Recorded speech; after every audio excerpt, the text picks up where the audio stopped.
በስመ አብ ወወልድ ወመንፈስ ቅዱስ አሐዱ አምላክ። ሚያዝያ 6 ቀን በዚችም ዕለት የክብር ባለቤት ጌታችን ኢየሱስ ክርስቶስ በትንሣኤው ሳምንት ለሐዋርያው ቶማስ ተገለጠለት። በእጆቹና በእግሮቹ ውስጥ የችንካሮቹን ምልክትም አሳየው። የቶማስንም እጅ ይዞ በመለኮታዊ ጎኑ ውስጥ አኖረውና በጦር የተወጋበትን ቦታ አሳየው። ቶማስም ጌታዬና ፈጣሪዬ መነሳትህን አመንኩ አለ። ጌታችንም ብታየኝ አመንክ፣ የሚመሰገንስ ሳያየኝ የሚያምንብኝ ነው ብሎ መለሰለት። በትርጓሜ ወንጌልም እንዲህ ይላል። ቶማስ በመድኃኒታችን ጎኑ ውስጥ እጁን ባስገባ ጊዜ እጁ በመለኮት እሳት ተቃጠለ። በመለኮቱም ደግሞ በታመነ ጊዜ እጁ ከመቃጠል ዳነች። ለእግዚአብሔርም ምስጋና ይሁን። በሐዋርያቶቹም ጸሎት፣ በታጋዮች ጻድቃንም፣ በድል አድራጊዎች ሰማዕታትም ጸሎት ይልቁንም በእመቤታችን አምላክን በወለደች በክብርት ድንግል ማርያም በአማላጅነቷ ይምረን ዘንድ ወደ እርሱ እንለምን ለዘላለሙ። በዚችም ቀን የአባታችን አዳምንና የእናታችን ሔዋንን መታሰቢያቸውን እናደርግ ዘንድ የቤተ ክርስቲያን መምህራን አዘዙን። ይህን አባታችን አዳምን ሳይፈጥረው አስቀድሞ በሰማይና በምድር ያለውን አዘጋጀለት። ሐዋርያው ጳውሎስ እንደተናገረ መላእክትንም ስለ እርሱ ፈጠረ። ከዚህም በኋላ በኤዶም ተክልን አዘጋጀለት። እርሱም የፍሬው ጣዕም በየራሱ ልዩ ነው። የሚያሻውን ሁሉ አከናውኖ እነሆ ከምድር መካከል ይኸውም ጎልጎታ ነው፣ አፈር አንስቶ በ3 ሰዓት እርሱን ፈጠረው። ከ4 ባህርያት ይኸውም ውሃ፣ እሳት፣ ነፋስና መሬት ነው። በአርአያውና በምሳሌው ራሱን አስመስሎ ፈጠረው። በፊቱም እፍ ብሎ የሕይወት መንፈስን አሳድሮ የሚናገርና የሚያስተውል የሚያውቅ አደረገው። የብርሃንንም ልብስ አልብሶ ንጉሥ፣ ነቢይ፣ ካህን፣ አስተዳዳሪ አድርጎ በፈጠረ ሁሉ ላይ ሾመው። ከዚህም በኋላ አይቶ ስማቸውን ይሰይም ዘንድ አራዊትን፣ እንስሳትን፣ የሰማይ ወፎችን ሁሉ ወደ እርሱ አመጣ። አዳምም መንፈስ ቅዱስ እንዳናገረው ለሁሉም ስም አወጣላቸው። ከዚህም በኋላ በአዳም ላይ እንቅልፍን አመጣበትና አንቀላፋ። ከጎኑም አንድ አጥንትን ነሳ፣ ቦታዋንም በሥጋ መላው። እግዚአብሔርም ሴት አድርጎ አሳምሮ ሰራት፣ በአዳምም በፊቱ አኖራት። አዳምም ነቅቶ ይህች ከአጥንቴ አጥንት ከሥጋዬ ሥጋ ናት፣ ሚስት ትሁነኝ ብሎ ተናገረ። ስሟንም ሔዋን አላት። አዳምም በጎልጎታ ቆሞ የፈጣሪውን ቃል እየሰማ ሳለ እነሆ ከሚስቱ ከሔዋን ጋር በፊት በኋላ ሆነው በየነገዳቸው አዳምን ስላከበረው መላእክት እግዚአብሔርን እያመሰገኑ ደመና ተሸክማ ወሰደቻቸው። በኤዶም ገነትም አኖራቸው። እግዚአብሔርም አዳምና ሔዋንን በገነት ካለው ተክል ሁሉ ብሉ፣ ግን ከገነት መካከል ዕፀ በለስን አትብሉ፣ ከእርሱ በበላችሁ ቀን ሞትን ትሞታላችሁ አላቸው። አዳምም ገነትን እያረሰና እየቆፈረ ከፍሬዋም እየተመገበ ከመላእክት ጋር ሲያመሰግን ኖረ። የበጎ ሥራ ጠላት ሰይጣን ግን ከማዕርጉ በወደቀ ጊዜ በአዳም ጌትነትና ክብር ቀንቶ በእባብ አድሮ ወደ ሔዋን ሄደ። ያንን ዕፀ በለስንም ትበላ ዘንድ አታለላት። አምላክ የመሆንንም ተስፋ አሳደረባትና አሳታት። ያንን ዕፀ በለስንም ባየችው ጊዜ አማራት። በልታ ለባሏም አበላችው። ያን ጊዜ የብርሃን ልብሳቸው ከላያቸው ተገፈፈ። እነርሱም ራቆታቸውን እንደሆኑ አውቀው በበለስ ቅጠል ኀፍረተ ሥጋቸውን ሸፈኑ። እግዚአብሔርም ስህተታቸውን አውቆ አስቀድሞ እባብን ረገመ። በእርሷና በሴቲቱ ዘር መካከል ጠላትነትን አጸና። በሔዋንም ላይ በጻር በጋር ውለጂ ወልደሽም መመለሻሽ ወደ ባልሽ ይሁን እርሱም ይግዛሽ ብሎ ፈረደባት። አዳምንም እንዲህ አለው፣ ስለ አንተ ምድር የተረገመች ትሁን። ጥረህ ግረህ እንጀራህን ብላ። አንተ አፈር ነህና ወደ አፈርነት ትመለሳለህ። እግዚአብሔርም የቁርበትን ልብስ አዘጋጅቶ አለበሳቸው። 7 ዓመት በተድላ ከኖሩ በኋላ በምሽት ጊዜ ከኤዶም ገነት ወጡ። አዳምም በማለዳ ፀሐይ ሲወጣ ነጭ ዕጣን፣ ቀንዓት፣ ሰሊሆት የሚባል ሽቱ ከሎሚ ውሃ ጋር አጠነ። አዳምም በኤዶም ገነት እንደተማረ ምድሪቱን እያረሰና እየቆፈረ ኤልዳ በሚባል ምድር ኖረ። አዳምም ሔዋንን በግብር አወቃት። ቃየልን ከእህቱ ጋራ ወለደችለት።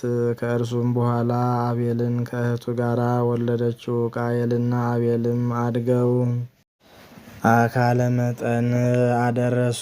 ወደ እግዚአብሔርም መስዋዕት ባቀረቡ ጊዜ ጌታ የአቤልን መስዋዕት ተቀበለ። ስለዚህም ቃየል ተቆጣ፣ በአቤልም ቀንቶ ገደለው። አዳምም በልጁ በአቤል ሞት እያዘነና እያለቀሰ 4 የዘመን ሱባዔ ኖረ። ከዚህም በኋላ ሴት ተወለደለት፣ በእርሱም መታሰቢያው ጸና።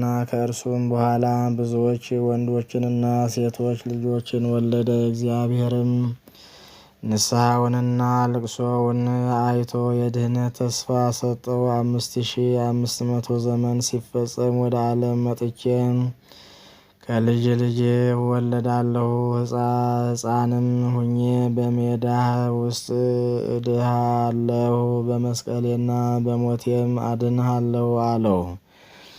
አዳምም ከገነት በወጣ ጊዜ የወሰደውን ወርቅ፣ ከርቤና ዕጣን ለልጁ ለሴት ሰጠው። እንዲህም አለው፣ በኋላ ዘመን የእግዚአብሔር ልጅ መጥቶ ከድንግል ይወለዳል። ያን ጊዜ የጥበብ ሰዎች ይህን ወርቁን፣ ከርቤውንና ዕጣኑን እጅ መንሻውን ያመጡለታል። እርሱም መዝግቦ በዕቃ ቤት አኖረው። ወደ ኖህም እስኪደርስ ከትውልድ ወደ ትውልድ ሲተላለፍ ኖረ። ከኖህም የምስራቅ ሰዎች ወደ ሆኑ የጥበብ ሰዎች እስኪደርስ ተላለፈ። እነርሱም ከእመቤታችን ከቅድስት ድንግል ማርያም በሥጋ በተወለደ ጊዜ አምጥተው ለእግዚአብሔር ልጅ እጅ መንሻ አድርገው አቀረቡለት። እመቤታችንም ከእጃቸው ተቀብላ በኋላ ለቅዱስ ጴጥሮስ ሰጠችው። ቅዱስ ጴጥሮስም ለቀሌምንጦስ ሰጠው። አዳምም የሚያርፍበትን ሰዓት ባወቀ ጊዜ ልጁ ሴትን ጠርቶ ከመሞቴ በፊት ልጆችህንና የልጅ ልጆችህን ወደ እኔ አቅርባቸው አለው። የአባቱን ቃል ሰምቶ እንባው በጉንጩ ላይ እየፈሰሰ ወጣ። ወደ አዳምም አቀረባቸው። አዳምም ባያቸው ጊዜ ከሳቸው ስለ መለየቱ አለቀሰ። እነርሱም ሲያለቅስ ባዩት ጊዜ ሁሉም በአንድነት ወደ እግዚአብሔር በግንባራቸው ተደፍተው አለቀሱ። ምድር እንዴት ትሸፍንሃለች? ከዓይኖቻችንስ እንዴት ትሰወራለህ? አሉ። ከዚህም በኋላ አባታችን አዳም ሁሉን ልጆቹን ባረካቸው፣ መረቃቸው። ልጁን ሴትን እንዲህ አለው፣ ይቺ ዓለም ድካምና ችግርን የተመላች ናትና በእግዚአብሔር እየታመንክ እውነትን ንጽሕናን ጠብቅ። ሰይጣን ወደሚያሳይህ ምትሃቱና ወደ ነገሩ አታዘንብል።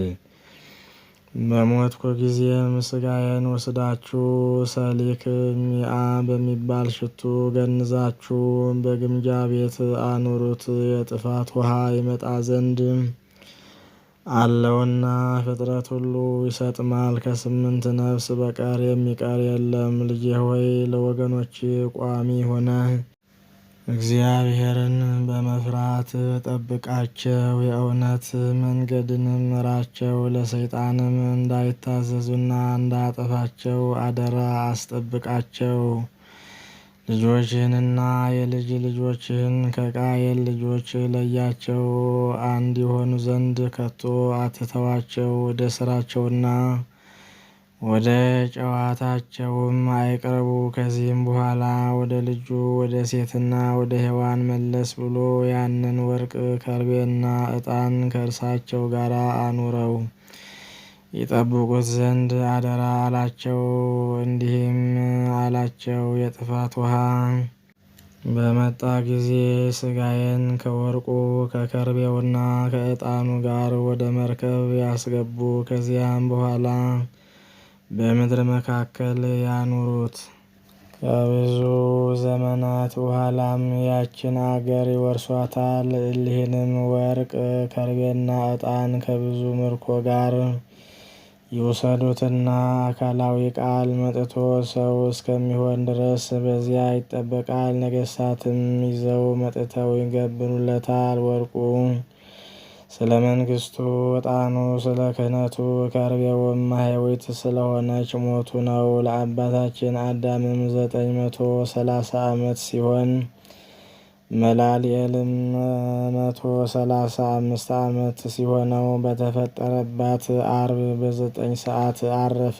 ያረፈባትም ሰዓት ከገነት የወጣባት ናት። በዚያን ጊዜም የመላእክት ሰራዊት ከልጆቹ ጋር ተሰበሰቡ። መልካም አገናነዝም ገነዙት። በብዙ ሽቶዎችም መዓዛውን አጣፈጡ። ይህም በገነትና በደብረ ቅዱስ ያለ ነው። ሥጋውንም በፀሐይ መውጫ በኩል በዋሻ ውስጥ አኖሩ። የሚያበራ መብራትም አኖሩ። ከእነርሱም ጋራ ወርቁን ከርቤውንና ዕጣኑን አስቀመጡ። ዋሻውንም በአዳምና በሔዋን በሴት ቁልፍ ቆልፈው አተሙት። የጥፋት ውሃም እስከመጣ ድረስ ሴትና ልጆቹ ለአባታችን አዳም ሥጋ ሲያገለግሉ ኖሩ። ከዚህ በኋላም ኖህ በአምላክ ትእዛዝ ደብረ አራራት እስከሚያደርሰው ከእርሱ ጋራ የአባታችን የአዳምን ሥጋ በመርከብ ወሰደው። ከዚያም ሴምና መልከጼዴቅ የእግዚአብሔር መልአክ እየመራቸው ይዘውት ሄዱ።